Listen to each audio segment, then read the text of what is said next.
de época y tarde en su vida a estos conocimientos y que le habían calado hondo. Y fue así de sencillo que me lo reconoció. ¿Algo parecido te dijo en esta conversación? Bueno, en realidad, cuando tengas tiempo de leer el libro, verás que en el libro tratamos de avanzar sobre su conocimiento intelectual, digamos. Es decir, que no solo su experiencia vivida, lo que hizo, lo que vivió, etcétera, sus relaciones, sino qué tipo de lecturas tenía él, qué leía, sobre qué libros meditaba. Y si quieres, Chávez, hay tres Chávez en Chávez. Tienes un Chávez muy práctico, este niño que se ha criado en el campo, que sabe hacer todo con sus manos, sabe plantar, sabe cultivar, se ocupaba de todo en su casa, limpiar la ropa, lavar, planchar su propio vestido, etcétera. Sabe hacerlo todo. Sabe reparar las cosas. Él fue tanquista, no nos olvidemos, sabe desmontar un tanque, montar un tanque, etcétera. Por otra parte tienes el Chávez académico, es decir, el Chávez que ha ido a la escuela, que ha ido al liceo, a la secundaria, y que ha ido a la academia militar, y siempre ha sido el mejor, preferido por sus profesores, que tienen los mejores resultados. Y luego tienes el tercero, que yo llamo el autodidacta, es decir, que se forma al lado de manera un poco salvaje, digamos, como él te lo reconoce. Lee esto, lee aquello. Por ejemplo, cuando él llega a Caracas para la Academia Militar, hay lecturas y va a descubrir a Bolívar, nada menos, porque tiene unos profesores muy excepcionales que, curiosamente, por ser progresistas, el presidente Caldera los saca del mando de tropas y los mete como profesores en la Academia Militar, donde van a formar a los nuevos cadetes, esta generación revolucionaria. Y entre ellos, por ejemplo, hay algunos especialistas, uno de Zamora, Ezequiel Zamora, que casi nadie conocía, que es uno de los sucesores de los Libertadores, nombre que ha hecho que desde la mitad del siglo XIX fomentaba la revolución agraria, etcétera, y que Chávez conoce muy bien sus textos íntegramente, conoce muy bien Bolívar, cosa que muchos dirigentes latinoamericanos que hablan de Bolívar no lo han leído profundamente. Yo recuerdo la primera vez que yo pasé un día de conversaciones con él, lo que me impresionó es que él quizá no conocía muy bien a Lenin o no conocía muy bien a Franz Fanon, pero conocía muy bien a los pensadores latinoamericanos, los había leído profundamente y encontraba en ellos todo lo que podemos llamar el socialismo del siglo XXI. Entonces, este Chávez, que tiene esa formación, también va por ahí comprando libros. Compra libros de Teilhard de Chardin, por ejemplo, sobre cristianismo y revolución, porque Chávez fue muy cristiano, pero desde pequeño fue monaguillo, y fue un hombre que aprendió mucho siendo monaguillo, con un sacerdote, él pensaba que era colombiano o ecuatoriano, que había sido un adepto de la teología de la liberación, y fue un monaguillo muy activo. Él dice, yo tenía, claro, 7, 8 años, pero siendo monaguillo uno ve primero el drama de la vida, la muerte, porque va a dar la extrema unción a los muertos, en las casas de los muertos, y ve también el nacimiento de los niños, en los bautizos, y ve la alegría, etc. Es decir, él sacaba lecciones de todo esto, con una inteligencia muy particular. Y esta es su formación, una formación a la vez un poco caótica y a la vez también muy académica, ¿verdad?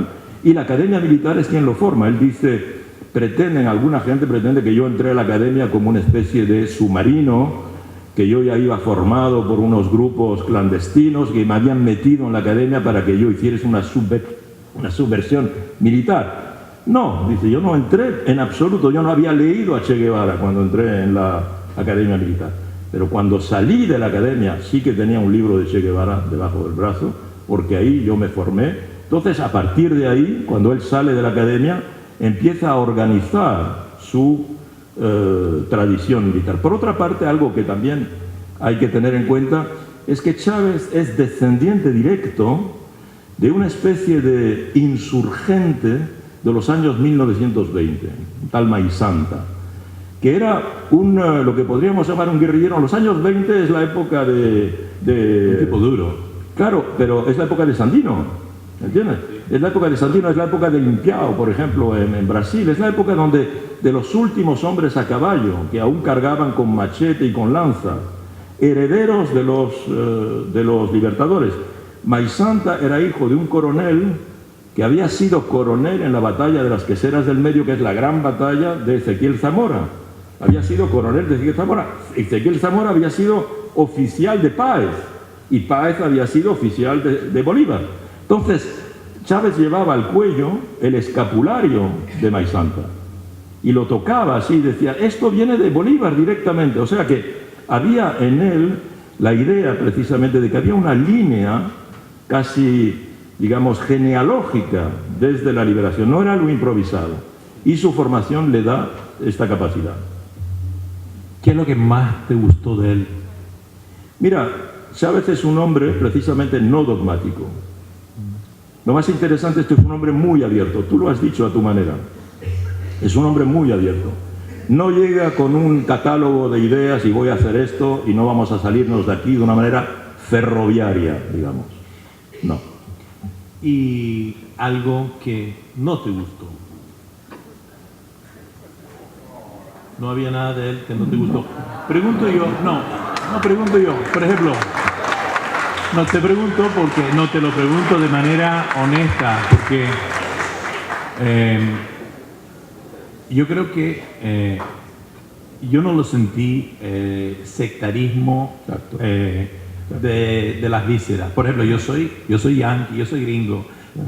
Dentro del esquema ideológico de él, yo debo ser el que ando. No, nunca sentí un yanquismo visceral por parte de él en nuestras conversaciones. Más bien era conceptual. Era un hombre muy afable, muy caluroso en persona. Sin embargo, su discurso a veces era polarizante. Y pregunto yo si piensas que es cierto o no que a través de los años, por enfrentamiento con la oposición, en los primeros años, por el intento de golpe, todo eso, sea lo que sea, ahondó una lucha de clases en Venezuela indebidamente o excesivamente o de una manera que no era necesario, y sí dejó una sociedad más polarizada después que antes que entró. Mira, no lo creo porque mira, él tiene claro un discurso a veces fuerte. ¿Por qué? Porque ha sido también víctima de un golpe de Estado, de dos tipos de golpe de Estado. Un golpe de Estado el 11 de abril de 2002, un golpe de Estado petrolero, que es un poco, digamos, el recurso principal del país. Pero fíjate que en su defensa, en sus discursos, en sus a los presidentes, no es un hombre agresivo. Él nunca lanzó, digamos, a los suyos contra alguien. Mira, se habla de polarización en Venezuela, pero Venezuela es un país muy pacífico, muy pacífico. En Venezuela no ha habido, en estos 15 años, no hay una guerra civil. Hay muy pocas víctimas por parte de los encuentros, y las que hay no siempre son culpa del poder, sino de la oposición también en parte, y en gran parte. Entonces quiero decir que Chávez, a pesar de su discurso, se ha guardado muy bien de dividir al país. Al contrario, ha mantenido este país de Venezuela como un país pacificado, es un país pacífico, donde en realidad hay elecciones. Chávez ha organizado más elecciones durante sus mandatos, durante sus 14 años, que en toda la historia de la Cuarta República, digamos desde la caída de Pérez Jiménez. O sea que él ha consultado, una de las pruebas de su pragmatismo es que él, en su idea, Chávez es un creador político, tiene una gran creatividad. Si no se entiende que es un creador político, no se entiende cómo ha cambiado toda América Latina. ¿Por qué tantas experiencias de manera directa o indirecta se han repetido en América Latina, tomando como ejemplo el éxito de lo que ha hecho Chávez?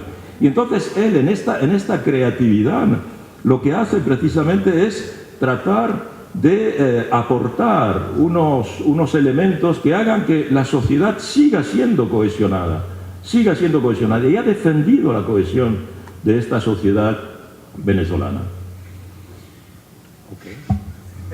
Discrepo, pero bueno, estás en tu derecho de decirlo. Yo francamente me preocupa más Venezuela hoy en día que me preocupó hace unos años. Me preocupa más desde que murió Chávez que me preocupó hace unos años. Siento que Chávez era un hombre que capaz de escuchar la otra parte aunque muchas veces se enardecía, y creo que su volatilidad temperamental hizo un país más polarizado. Pienso que Maduro es un hombre menos capaz en ese sentido y ha intentado mimetizar un poco la postura y la forma de ser de Chávez, y lo ha hecho mal. Lo ha hecho mal, a mi juicio. No sé si... Obviamente no comparte. Si me permite, mira, favor. no estoy de acuerdo por lo siguiente. Primero, por la propia formación de Nicolás Maduro. ¿De dónde viene Maduro? Viene de los sindicatos. Es un dirigente sindical, urbano. Dirigente sindical de los transportes urbanos. ¿Qué es un dirigente sindical? Un hombre que negocia. Esencialmente que negocia. No que se opone, sino que negocia. Es, por consiguiente, un negociador. Un hombre que está por el diálogo. ¿Cuál ha sido su carrera política? Esencialmente canciller, 8 años de canciller. ¿Qué es un canciller? Un diplomático. ¿Qué es la diplomacia? La resolución de los conflictos mediante el diálogo. Por consiguiente, Nicolás Maduro tiene todas las condiciones que está reclamando. ¿Qué ha hecho Maduro al día siguiente de su victoria electoral en las elecciones municipales? Ha reunido a la oposición, se ha reunido con la oposición, cosa que hacía mucho tiempo que no se hacía. Ajá. No estamos hablando del asesinato de la reina de belleza en que se reunió con la oposición. No fue a raíz eso de eso. Eso fue después. Eso fue después y se está actualmente haciendo.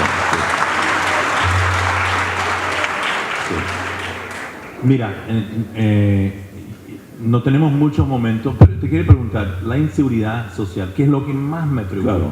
Y te debe preocupar a ti y a cualquier venezolano, porque hablando de la reina de belleza, una tragedia terrible, pero así como hay, bueno, muchas tragedias todos los días en Venezuela, una revolución, un país con un civismo, un país pacificadora o pacificada.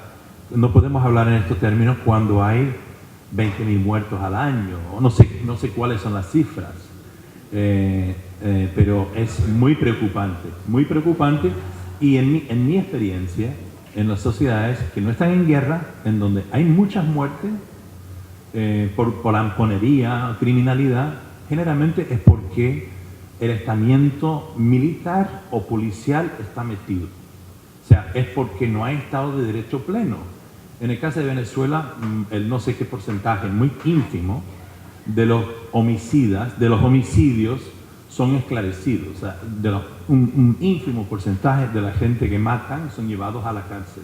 Y en las cárceles, lo sabes muy bien tú, están en control de los mismos criminales.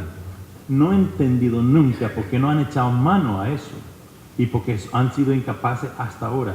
Para mí, para otros a lo mejor hay otras preocupaciones. Para mí es lo que socava lo que cualquier definición de revolución, de sistema.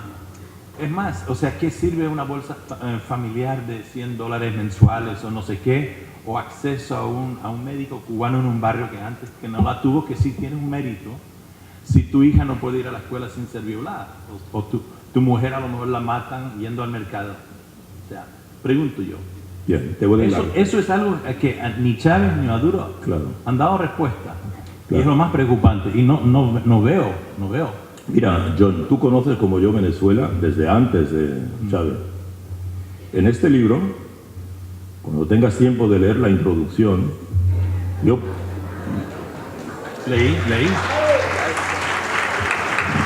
la introducción. Yo publico, ahora porque no tenemos tiempo de buscar, pero publico extractos de mis propios artículos de 1995, 96, 97, por lo siguiente 5 o 6 años antes de que llegase Chávez al poder. ¿Cuál era el principal problema social de Venezuela? La criminalidad, la inseguridad. Doy ejemplos espeluznantes. En un solo mes, en Caracas, en el mes de mayo de 1995, 20 conductores de autobús habían sido asesinados. En el mismo mes, uno de los mejores jugadores de béisbol había sido asesinado delante de su casa. Un cirujano célebre había sido asesinado. No estamos hablando del caso del que acabamos de hablar ahora, pero eso no llega con Chávez, eso ya estaba ahí. ¿Qué ha hecho Chávez primero con buena intención? Ha dicho, la delincuencia, como dice cualquier sociólogo, es fruto de la miseria, de la pobreza. La gente no tiene que comer, la gente no tiene cómo curar a su hijo, cómo llevarlo al médico, pues no tiene dinero, roba y mata para salvar a su hijo. ¿Qué ha hecho Chávez? Ha dado sueldos, ha dado trabajo, ha dado escuelas, ha dado médicos. A pesar de eso, sigue la inseguridad. Yo pienso que es menos que la anterior, pero sigue la inseguridad. Sí, yo digo que la gente lea lo que escribo y lo que escribía antes de saber siquiera que Chávez podía llegar al poder. Entonces, y ya era un caso para los periodistas del mundo que venían a Venezuela a ver la violencia en las cárceles, de las que ya se hablaba, y la violencia en las calles. ¿Qué ha hecho Maduro? Porque no hay que ser injusto. Maduro es el primer presidente en Venezuela que ha hecho del tema de la inseguridad un tema de campaña. Y es hoy día un tema además unánime precisamente, lo he dicho antes.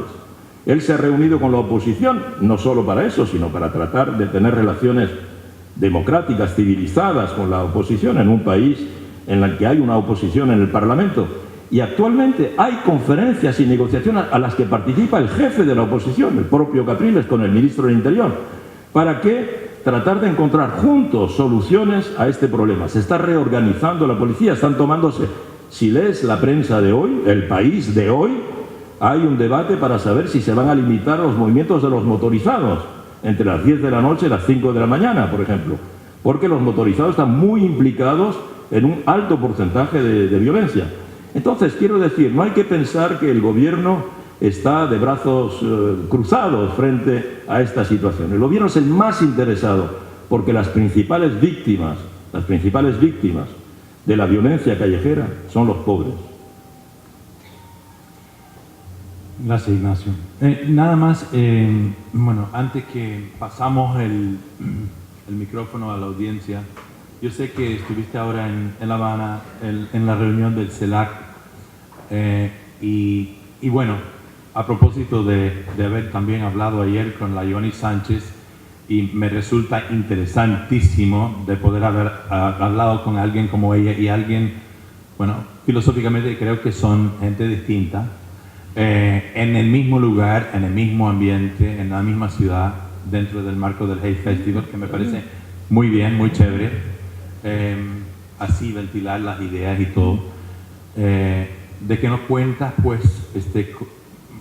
desde tu óptica, ¿cómo es esto de la apertura o los cambios? No sé cómo lo llaman ahora en Cuba. ¿Cómo lo ves?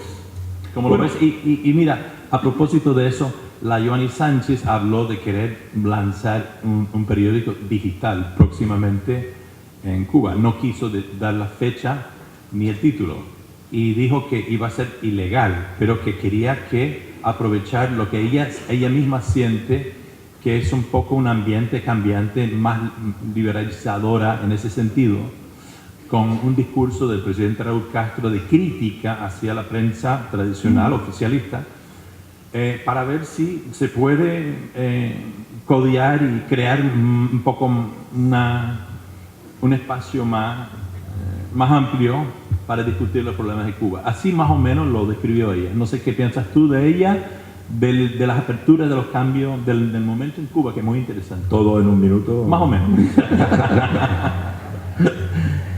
Primero, yo pienso que ya hay un cambio para Yoani, porque Yoani sale, viene, dice lo que quiere, regresa a Cuba, sigue publicando, sigue teniendo su blog. Bueno, eso ya hay que reconocerlo, es un cambio. Es un cambio muy positivo, evidentemente, un cambio muy positivo. Y eso es lo primero que hay que reconocer. Ya no hay este martirologio, ella es una bloguera cubana que tiene su opinión y la expresa. De igual manera, en Cuba no solo hay, uno lo constata como observador exterior, no solo hay la prensa del partido, sino tienes toda la prensa de las iglesias. La iglesia católica, la iglesia evangélica, las iglesias tienen sus propias publicaciones que no tienen nada que ver, donde se publican debates sobre la democracia, los valores humanos, etc. Por consiguiente, hay una variedad de publicaciones más amplia de la que se comenta en general. ¿No? Entonces, por otra parte, yo aquí ahora en esta estancia he podido ir a Mariel, por ejemplo, y en Mariel hay un fenómeno muy importante. Yo pienso que muchos periodistas van a venir a ver esta enorme inversión. Primero es una zona económica especial, un poco como hicieron los chinos en una época, en un puerto muy importante. Va a ser actualmente ya es el tercer puerto más importante de América Latina por su calado, tiene un calado de 18 metros, es decir, que ya pueden entrar portacontenedores que no pueden pasar por otro lugar, superiores al tamaño de Panamá, y por consiguiente ahí está habiendo inversiones muy importantes. Brasil, $1.000 millones. México está invirtiendo, China está invirtiendo, algunos países europeos están invirtiendo. Entonces ya hay, digamos, un espacio económico diferente. Por otra parte, se han tomado medidas en muchos aspectos. Los cubanos ahora pueden poseer su apartamento, venderlo, como cualquier otra persona, tener su automóvil, venderlo, comprarlo, cambiarlo. Pueden tener su propio trabajo, lo que se llama cuenta propia, pueden abrir su mercado. La Habana está lleno de cientos de restaurantes y de otras tiendas. Tú vas, por ejemplo, ahora a la calle Obispo, que conoces muy bien. La calle Obispo es un mall en este momento, donde hay decenas de tiendas privadas, donde se vende de todo. Entonces, evidentemente se puede decir, bueno, esto es poco. Bien, es poco, pero es muy diferente de antes y era lo que mucha gente estaba pidiendo. También simbólicamente, John, ¿recuerdas el Capitolio en La Habana? Ese edificio enorme que se parece al Capitolio de Washington, que fue durante mucho tiempo el símbolo de la sumisión cubana al imperio. Se está restaurando y a final de año el Congreso, la Asamblea Nacional va a tener su sede ahí, porque hay un proyecto efectivamente de ir avanzando. La idea es que, ¿en qué medida los Estados Unidos van a levantar el bloqueo cuando se está haciendo pedido por el conjunto de los países, no de América Latina, sino del mundo? Primero, levantemos el bloqueo, que, como tú sabes, apenas 3 estados, 2 estados y medio, digamos, en el mundo apoyan a Estados Unidos sobre esa cuestión, y el resto del mundo está reclamando que se levante el bloqueo. Cuando se levante el bloqueo, seguro que va a haber más cambios aún en Cuba, aunque los principios fundamentales de lo que es la esencia de la Revolución Cubana, desde el punto de vista social, se mantendrán. Bueno, muchas gracias, Ignacio. Gracias. Bueno,